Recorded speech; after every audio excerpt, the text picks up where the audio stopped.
सबसे पहले मैं दिल्ली के बेटे, दिल्ली के इतिहास में सबसे लोकप्रिय मुख्यमंत्री अरविंद केजरीवाल जी, आम आदमी पार्टी के नेता, मेरे बड़े भाई और राजनीतिक गुरु अरविंद केजरीवाल जी का धन्यवाद करना चाहती हूं कि उन्होंने मुझ पर भरोसा किया और मुझे इतनी बड़ी जिम्मेदारी सौंपी, दिल्ली के लोगों की देखरेख की जिम्मेदारी सौंपी।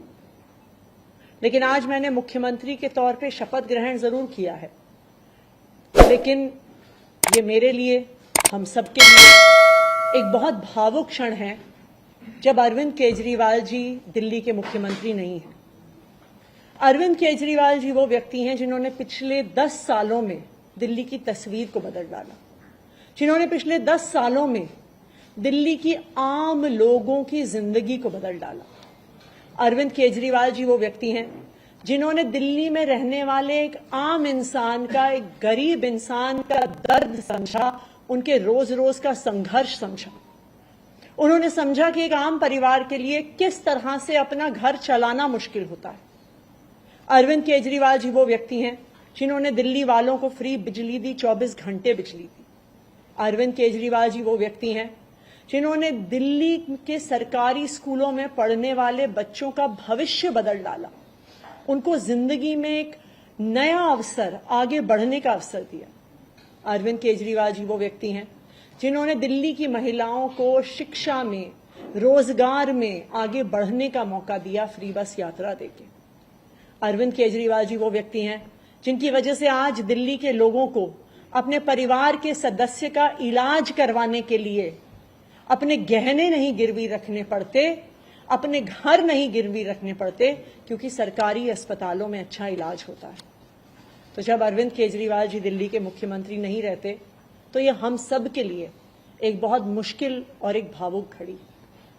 आज क्यों अरविंद केजरीवाल जी दिल्ली के मुख्यमंत्री नहीं हैं? क्योंकि भारतीय जनता पार्टी की केंद्र सरकार ने अरविंद केजरीवाल जी के खिलाफ षड्यंत्र रचा, उन पर झूठे मुकदमे लगाए, उनको इन झूठे फर्जी मुकदमों में गिरफ्तार किया, उनको 6 महीने से ज्यादा जेल में रखा, उनको तोड़ने की, उनको दबाने की हर संभव कोशिश करी। लेकिन अरविंद केजरीवाल जी टूटे नहीं, अरविंद केजरीवाल दबे नहीं। अरविंद केजरीवाल जी को सुप्रीम कोर्ट ने जमानत दी, एक ऐसे कानून में जमानत दी जिसमें पीएमएलए में जमानत मिलना लगभग असंभव होता है, और सुप्रीम कोर्ट ने ना सिर्फ उन्हें बेल दी, बल्कि बेल देते हुए केंद्र सरकार के मुंह पे तमाचा मारा और कहा कि अरविंद केजरीवाल जी की गिरफ्तारी एक दुर्भावना के तहत हुई थी। ये कहा कि केंद्र सरकार की एजेंसी सीबीआई, ईडी पिंजरे में बंद एक तोते की तरह हैं जो सिर्फ अपनी मालिक की आवाज में बोलती हैं। हो सकता है कि कोई और नेता होता तो उनके लिए अदालत का यह फैसला काफी था और वो तुरंत जाके मुख्यमंत्री की कुर्सी पर बैठ जाते। लेकिन अरविंद केजरीवाल जी ने इस देश की राजनीति में एक ईमानदारी और नैतिकता की मिसाल कायम करते हुए मुख्यमंत्री की कुर्सी से इस्तीफा दे दिया। उन्होंने कहा कि मेरे लिए सिर्फ अदालत का फैसला काफी नहीं है, मैं जनता की अदालत में जाऊंगा, और जब तक दिल्ली की जनता मुझे नहीं कहती कि मैं ईमानदार हूं, तब तक मैं मुख्यमंत्री की कुर्सी पर नहीं बैठूंगा। मुझे नहीं लगता कि इस देश के इतिहास में या शायद इस दुनिया के इतिहास में ऐसा कोई नेता रहा होगा, ऐसी ईमानदारी और नैतिकता की मिसाल रही होगी जो आज अरविंद केजरीवाल ने देश और दुनिया के सामने रखी है।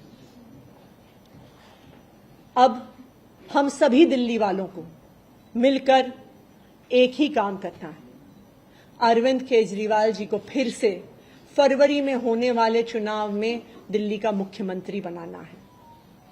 अगर दिल्ली के लोग अरविंद केजरीवाल जी को दिल्ली का मुख्यमंत्री नहीं बनाते तो जो फ्री बिजली आज दिल्ली वालों को मिल रही है, भारतीय जनता पार्टी अपना षड्यंत्र रच के उसको खत्म कर देगी।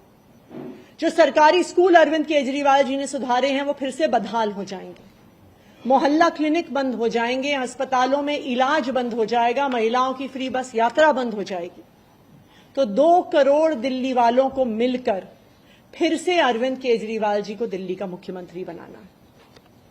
अगले 4 महीने के लिए मेरा यही काम रहेगा कि जो दिल्ली वाले परेशान रहे पिछले 1-1.5 साल में, जब से भारतीय जनता पार्टी का षड्यंत्र शुरू हुआ, जब से भारतीय जनता पार्टी ने एक एक करके हमारे नेताओं को जेल में डालना शुरू किया, जब से भारतीय जनता पार्टी ने एक एक करके हमारे मंत्रियों को जेल में डालना शुरू किया, जब से भारतीय जनता पार्टी के एलजी साहब ने दिल्ली सरकार के काम रोकने शुरू किए, आप देखिए पिछले 2 साल में भारतीय जनता पार्टी ने दिल्ली वालों को परेशान करने में कोई कसर नहीं छोड़ी। जब से अरविंद केजरीवाल जी जेल गए, दिल्ली वाले भी परेशान हुए। भारतीय जनता पार्टी ने दिल्ली वालों के पानी के बिल हम ठीक करना चाहते थे, उन्होंने उस काम को रोक दिया। भारतीय जनता पार्टी ने जो सड़क के रिपेयर के काम है वो रोक दिए। भारतीय जनता पार्टी और उनके एलजी साहब ने अस्पताल में मिलने वाली दवाइयां रोक दी, अस्पताल में और मोहल्ला क्लिनिक में टेस्ट रोक दिए, दिल्ली से कूड़ा उठना रुक गया।